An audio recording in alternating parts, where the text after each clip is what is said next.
안녕하세요. 차라리 남들 하는 것처럼 남자가 집 해오고 저는 혼수만 해오고 그랬으면 차라리 괜찮았을 거예요. 반반 결혼을 하기로 했으면 당연히 두 사람 사이에 싸울 일도 없고 결혼 준비하는 게 평탄할 거라 생각했습니다. 남자친구와는 연애 결혼을 하기로 했습니다. 저희가 꽤나 길게 만났거든요. 칼같이 절반으로 나눠서 따지고 하는 연애는 아니었어요. 하지만 연애 시작할 당시에는 남자친구 상황이 좋지 않아서 제가 돈을 좀 더 쓰기는 했습니다. 남자친구가 그래도 이따금씩 일용직 아르바이트 같은 거 하면서 돈을 낸 적도 있었습니다. 남자친구가 직장을 구한 뒤에는 남자친구가 돈을 더 낼 때도 있었고 서로 나름 합리적으로 연애를 하고 있었습니다. 그래도 굳이 연애하는 동안 쓴 돈을 따지자면 남자친구가 직장이 없던 시절 대부분의 비용을 제가 부담을 해왔기 때문에 제가 조금 더 쓰기는 했네요. 남자친구가 염치가 없지는 않아서 그때 제가 돈 많이 쓴 것도 알고 있어요.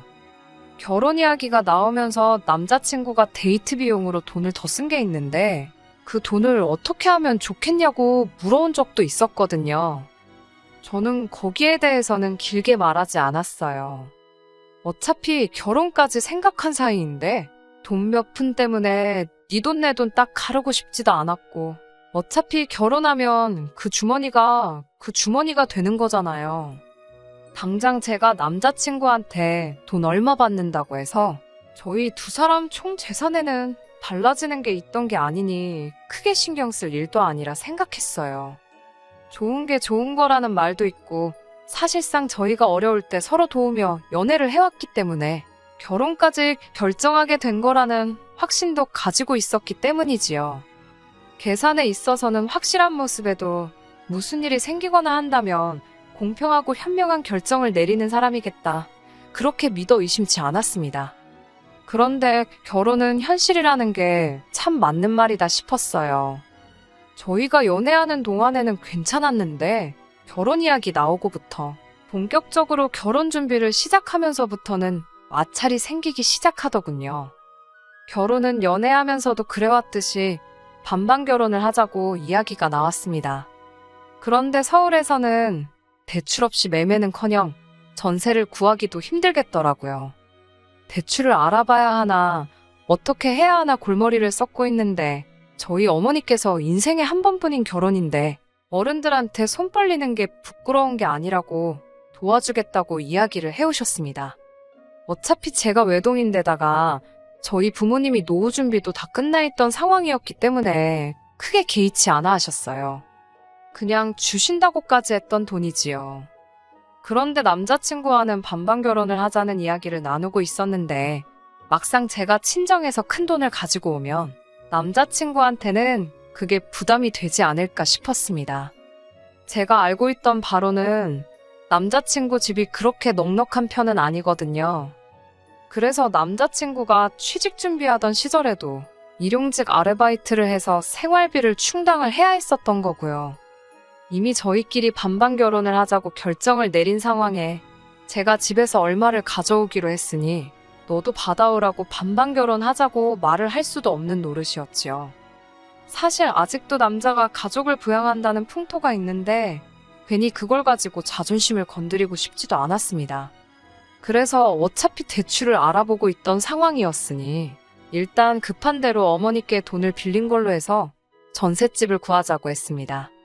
따지고 보면 은행에서 빌리는 것보다 더 싼 이자로 만들 수 있고 사실상 엄마 돈이기 때문에 이자며 원금이며 대출 상환하는데 그렇게 부담을 느낄 필요도 없는 상황이었으니 말이에요. 그래서 제 돈과 어머니에게서 빌려온 돈을 합쳐 전세집을 구하기로 하고 대신 남자친구한테는 결혼식 비용, 신혼집에 들어갈 가정과 결혼 후에 같이 쓸 자동차를 해오면 어떻겠냐고 제안을 했습니다. 저는 가장 골머리를 썩히던 문제였던 집이 해결되었으니 남자친구가 당연히 기뻐할 줄 알았어요. 그런데 남자친구는 언짢은 표정을 지으면서 아무리 생각해도 계산이 맞지 않는 것 같다면서 두 눈의 상심지를 켜고 달려들더라고요. 무슨 계산을 말하는 건가 싶었어요. 대출받기로 한 돈 대신에 저희 어머니에게 빌려오는 거고 결국 남자친구와 제가 똑같이 돈을 내서 반반 결혼을 하기로 한 건데 왜 시당초에 계산을 하고 말고 할 게 있나 싶었습니다. 사실상 따지고 보면 제가 몇 배나 넘는 돈을 해오는 건데 말이지요.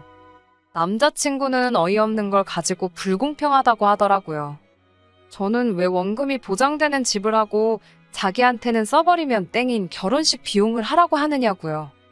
자동차도 가전도 일단 사자마자 저희 손에 들어오고 나면 중고가 되는 거 모르냐면서 따지고 보면 자기가 손해라고 하는 겁니다. 다른 걸 이야기하는 게 아니고 결혼 이야기잖아요. 계산이 철저한 사람인 건 잘 알겠지만 애초에 지금 남자친구가 이야기하는 건 이혼할 때 자기가 손해보는 거 아니냐고 하는 말이나 마찬가지잖아요. 애초에 결혼 이야기를 하는데 불공평하다고 우기는 부분이 이혼하게 된다면 자기가 손해보는 거 아니냐고 따지고 있는 건데 그렇게 확신 없는 결혼을 애초부터 왜 하자고 드는 건지 싶었어요. 하지만 더 길게 이야기하고 싶지도 않았고 별같자는 이유로 네가 손해내? 내가 손해내 같이 따지고 들면 저도 똑같은 사람 되는 것 같아서 어떻게 하길 원하냐고 물어봤어요. 남자친구 말이 세상이 변했어도 남자가 집 해오고 여자가 혼수해오는 게 그림이 맞지 않냐고 하면서 제가 결혼식 비용과 혼수 자동차를 해오고 자기 돈은 전세금에 보태겠다는 겁니다. 그 말도 어이가 없었지요. 방금까지는 자기가 손해보는 거라고 입에 개거품을 물었으면서 이제 와서는 저보고 그렇게 하라고 하는 거나 마찬가지잖아요. 차라리 그게 불공평했으면 전세금도 반, 혼수도, 결혼식 비용도 자동차 값도 서로 똑같이 반씩 내는 게 제일 공평한 거 아니겠어요? 어차피 결혼할 건데 그게 뭐 중요한가 싶었습니다. 조선모사가 이럴 때 쓰는 말이잖아요. 이걸 가지고 더 씨름해봐야 둘 사이만 나빠지겠다 싶어서 그렇게 하기로 했어요. 어차피 남자친구와 제가 결혼을 위해 모아놓은 돈의 총 액수가 바뀌는 게 아니잖아요. 저도 똑같이 치사한 사람 되고 싶지 않았고 선뜻 남자친구가 손해라고 우기고 있는 걸 제가 그렇게 하겠다고 하면 지도 사람이면 뭔가 느끼는 바가 있을 거라고 생각했거든요. 집에 오는 길에 곰곰이 생각해보는데 그 와중에도 남자친구는 자기 손해볼 것만 생각했지 저희 어머니가 보태주는 돈에 대해서는 고맙다는 말도 없었다는 걸 깨달았어요. 사실상 전세금이 한두 푼이 아닌데 저희 어머니도 이자도 낮게 저희한테 빌려주시는 것보다 그냥 은행에 넣어놓기만 해도 더 많은 이자를 받으니 가장 손해보는 건 저희 어머니인데 말이에요. 아무튼 결혼 비용에 대해서는 얼추 정리가 되었고 각자 회사 때문에 바빠서 결혼 준비로 알아봐야 할 것들은 각자 시간을 내서 알아보기로 했습니다.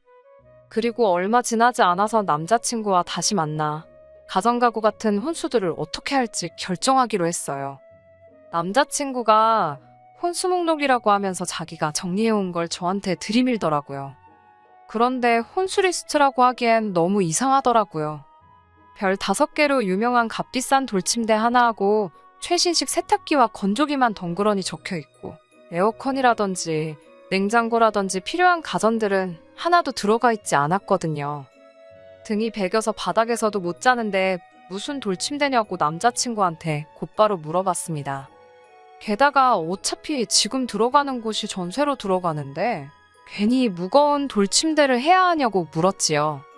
그리고 저희가 들어가기로 한 전셋집이 오래된 아파트인데다가 베란다가 엄청 작게 나와 있는 구조라서 건조기는 따로 설치를 못한다고 들었어요. 건조기를 설치하려면 주방 쪽에다가 따로 공사를 해야 한다고 들었거든요. 전셋집인데 저희가 구조까지 바꿔가면서 들어갈 필요가 없어서 집주인도 세탁기는 적당한 걸로 옵션에 추가를 해주겠다고 이야기가 다 끝난 상황이었습니다. 그런데 세탁기랑 건조기는 또 웬 말이냐고 같이 물어봤지요. 그랬더니 남자친구가 우리 쓸 게 아니고 자기 엄마 해줄 거라고 하더군요. 시집 오는데 시부모님 가전 정도는 해와야 하는 거 아니냐고 아주 당당하게 말하더라고요. 예비 시어머니, 그러니까 지 엄마가 요즘 허리가 안 좋은데 돌침대 광고를 보고는 저런 데서 자면 허리가 싹 낫겠다고 하셨다더라고요. 그래서 침대를 해주려고 했는데 구형 통돌이 세탁기에 허리 숙여서 빨래 건지는 모습 보니까 이게 침대만 바꿔준다고 어머님 허리가 나아질 게 아닌 것 같다는 생각이 들었대요. 그래서 가전 알아보다 보니 다른 건 몰라도 로봇 청소기랑 건조기만 있어도 집안일 하는 시간이 대폭 줄어든다고 들었다고. 마음 같아서는 로봇 청소기도 해주고 싶지만 그러면 1,000만 원이 넘어가니까 자기가 양심상 로봇 청소기는 뺐다고 아주 생색을 내는 겁니다. 세상에나 제가 오래 산 건 아니지만 그래도 30평생 살면서 수많은 헛소리를 들어왔는데 이보다 더한 건 없지 싶었어요. 남자친구한테 너는 우리 집에 사위로 들어오면서 뭘 해오려길래 나한테 이런 걸 해오라는 거냐고 따져 물었지요. 원래는 제가 짓고 있어야 할 어이없는 소리 하고 있네. 이게 뭔 개소리야? 하는 표정을 남자친구가 짓고 있더라고요. 그러면서 저보고 뭘 착각하고 있는 거 아니냐입니다. 남자는 장가를 가는 거고 여자는 시집을 오는 거 모르냐고 하더라고요. 가는 사람이 선물 사들고 가는 거 본 적이 있느냐고. 당연히 오는 사람인 제가 뭘 해와야 한다고 자신의 참 목소리로 말하더라고요. 지금 무슨 소리 하는지나 알고나 있냐고 저도 이번에는 참지 않고 싸울 기세로 한마디 했습니다. 그제서야 남자친구는 제 눈치를 보더니 지 가방에서 혼수 카달로그를 꺼내더라고요. 그러더니 너도 한번 골라보라는 겁니다. 생각해보니 제 말이 맞는 것 같다면서 저도 시집 오기 전에 부모님께 효도나 한번 하라고요. 자기 돈으로 해주는 거니까 아까워하지 말고 고르라면서 엄청 선심 쓰듯이 말을 하더라고요. 이제 시집 오면 우리 집 식구가 되는 거니 어떻게 보면 마지막 기회니까 자기 눈치 보지 말라고 하는데 정말 어딘가에서 뚝 하고 제 인내심이 끊어지는 소리가 들렸어요. 누가 보면 네가 결혼 비용 다 하고 나는 몸만 오는 줄 알겠다고. 전세금도 딱 맞춰서 준비했는데 내가 우리 집에 이거 해주면 전세금은 무슨 돈으로 다시 맞출 거냐고 했지요. 고민도 생각도 단 1초도 하지 않고 뻔뻔하게 말하더라고요. 어차피 모자란 돈은 빌려서 하는 거 아니냐고. 빌린 돈이 1억이든 1억 1,000만 원이든 큰 차이 없다고 하면서 전세금에 모자란 건 지가 지 앞으로 대출을 받아서 채우겠다는 겁니다. 더 상대할 가치도 없었어요. 솔직히 이때 이미 이 결혼은 글러먹었구나 싶었습니다. 진작에 감가상각 운운하면서 결혼 비용 불공평하다고 노래를 할 때 알아봤어야 했는데 좋게 넘어가려고 했던 제 실수였지요. 그렇다고 그 자리에서 그냥 파혼하자고 하기에는 제 성에 차지 않겠더라고요. 어떻게든 이 자식이 땅을 치며 후회하게 만들어줘야겠다는 생각이 들었어요. 그래서 남자친구한테 말 안 해줬던 사실부터 말해줬습니다. 우리 엄마가 해주기로 했던 그 돈, 사실은 안 갚아도 되는 돈이라고요. 그래도 반반 결혼하기로 했으니까 너도 똑같이 우리 집에서 해오는 돈 맞춰서 오라고 했습니다. 안 갚아도 되는 돈이라는 이야기를 듣자마자 남자친구 두 눈이 동그랗게 변하더라고요. 계산 하나만큼은 빠른 인간이니 그 사이에 계산기를 다 두들겨 봤나 봅니다. 뭘 말하려고 하길래 입 다물라고 말하고 돈 똑같이 준비해서 연락하라고 말하고 집에 돌아왔어요. 집에 가자마자 어머니한테는 결혼 비용 해주기로 한 것 때문에 적금 같은 거 낄 필요 없다고 결혼 안 할 거라고 말했어요. 어머니는 왜 그러냐고 물으시다가 남자친구랑 있던 이야기 하니까 그 이야기 들으시고는 아쉬워하시는 기색도 없이 잘 결정했다고 하시더라고요. 세상에 결혼할 남자가 그놈 하나만 있는 것도 아니고 그런 놈하고 결혼하면 평생을 두고 후회할 거라고요. 혹시나 제가 너무 성급한 건가 싶었는데 결혼이 계약서 쓰고 하는 것도 아니고 하기로 했다 그래서 무르지도 못하는 게 아니잖아요. 어머니까지 좋은 결정 내린 거라고 하시니 걱정도 사라지고 속이 다 후련하더라고요. 한 2주 정도 남자친구한테 전화 오는 거 다 무시했어요. 돈 준비되면 연락하라고 했는데 자기도 애가 탔는지 저희 집 앞까지 찾아왔더라고요. 이제 더 질질 끌기도 싫고 집까지 찾아온 김에 진짜 속에 담아놓은 말을 해줘야겠다 싶어서 따라 나갔습니다. 시집 오는데 시댁에 빈손으로 올 생각 하지 말라고 당당하게 말하던 기세는 온데간데 없더라고요. 삐죽삐죽거리면서 제 눈치만 살살 보다가 무거운 입을 열었습니다. 자기 생각이 짧았다나요? 예비시모, 아니 그러니까 지네 엄마 돌침대며 건조기며 이야기했던 건? 자식된 마음으로 뭐 하나라도 더 해주고 싶은 마음 때문에 그랬던 거고 지네 엄마한테 물어봤더니 아들이 행복한 게 최고라며 그런 거 안 받아도 된다고 거절을 하셨답니다. 상황이 이렇게 되니 제 기분 풀어주려고 말을 바꾼 건지 누가 알겠어요? 제가 아무 대답도 안 하고 눈 동그랗게 뜨고 쳐다보고 있으니 제 기분 살피는 것처럼 쩔쩔매다가 또 입을 열더라고요. 어차피 처음부터 우리가 우리 금액에 맞게 다 맞춰서 잘 준비하고 있던 거 아니냐고. 전세로 구한 집이나 혼수나 자동차나 결혼 비용이나 다 우리 예산 안에 있던 거 아니냐고요. 그러니 자기가 제가 장모님 도움받아서 해오는 만큼의 액수를 해올 필요가 없는 거 아니냐대요.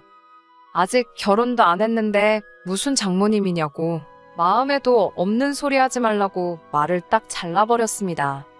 그리고 남자친구한테 네가 똑같은 돈을 해올 필요는 없다고 말해줬어요. 말을 딱 자를 때는 당황하다가 돈을 똑같이 해올 필요 없다는 말에 얼굴에 화색이 돌면서 그렇지, 그렇지 하면서 제 눈치를 보더군요.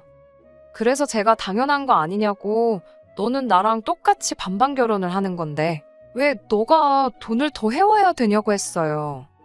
돈을 해와야 하는 건 너가 아니라 어머님한테 받아와야 되는 게 맞지 않냐고요. 대출을 받아가지고 오던지 어디서 훔쳐서 오던지 방법은 제가 알 바 아니겠냐고. 그 돈 해오면 나도 너네 어머님께 돌침되건 돌로 된 식탁이건 다 해다 주겠다고 했지요. 쩔쩔매는 꼴을 보고 있으니 맨 처음 반반 결혼 문제로 이야기가 나왔던 그 순간부터 쌓여있던 응어리가 단숨에 쑥 하고 내려가는 것 같아서 속이 다 후련했습니다. 애초에 남자친구가 그 어떤 해결책을 들고 온다고 한들 저는 이미 이 결혼을 할 생각이 없었으니까요. 대출을 받으면 자기 어머니가 이자 부담이 커서 안 된다. 이건 이래서 안 된다. 저건 저래서 안 된다 하면서 변명을 하더라니까요. 애초에 저희 어머니가 그 큰 돈을 선뜻 빌려주겠다 했을 때는 내가 받아오는 건 당연한 것처럼 여기고 적반하장으로 내 돈으로 자기 엄마 침대며 세탁기며 다 바꿔주려고 했던 주제의 말이에요. 이제 주제 파악은 됐냐고 딱 잘라 말했습니다. 너가 얼마나 효자인지도 알겠고 계산에 있어서 얼마나 철저한 사람인지도 알았으니 그냥 결혼은 없던 걸로 하자고요. 한동안은 다시 엄마 집에서 신세 져야 할 텐데 그냥 지금 모아놓은 돈으로 침대부터 바꿔드리라고 했어요. 효도는 꼭 결혼을 해야 할 수 있는 게 아니지 않냐고요. 아예 지금 싹 다 바꿔드리는 게 다음에 누가 될진 모르지만 너랑 결혼한다고 드는 사람이 있으면 같은 문제로 또 결혼을 뒤집어 엎어버릴 수는 없지 않냐고 말했어요. 별이 5개짜리 침대를 사줄 게 아니라 별 5개짜리 사람부터 되는 게 급선무겠다 한마디 해줬지요. 날 추운데 더 쓸데없이 시간 낭비할 일도 없으니 이제 그만 찾아오라고 집 앞까지 찾아와서 만나주는 건 이번이 마지막이라고 했습니다. 나중이라도 또 집까지 찾아오는 일은 없으면 좋겠다고 했어요. 요즘 안 좋은 뉴스도 많고 해서 걱정이 되기는 했어요. 한동안은 퇴근길에 지하철역에서부터 아버지가 저를 마중 나와주시고는 했습니다. 그런데 다행히 아무 일도 없이 안전이별한 것 같아요. 하기야 다시 집 앞까지 찾아올 깜냥이 있었으면 애초부터 돈 얼마에 벌벌 떨지도 않았을 거예요. 주제 파악시켜줘서 너무 후련하네요. 똥차가 아무리 세차를 하고 고쳐 쓴다고 해봐야 똥차일 테니 자기 분수를 알고 정신 차리고 살았으면 좋겠네요. 이젠 뭐 제가 알바는 아니지만 괜히 저같이 시간 낭비하는 사람이 없으면 싶어서 그런 생각이 드네요. 끝까지 들어주셔서 감사합니다. 오늘의 사연은 여기까지입니다. 구독과 좋아요, 알람 설정 부탁드리고 더 좋은 사연으로 다시 찾아뵙겠습니다. 감사합니다.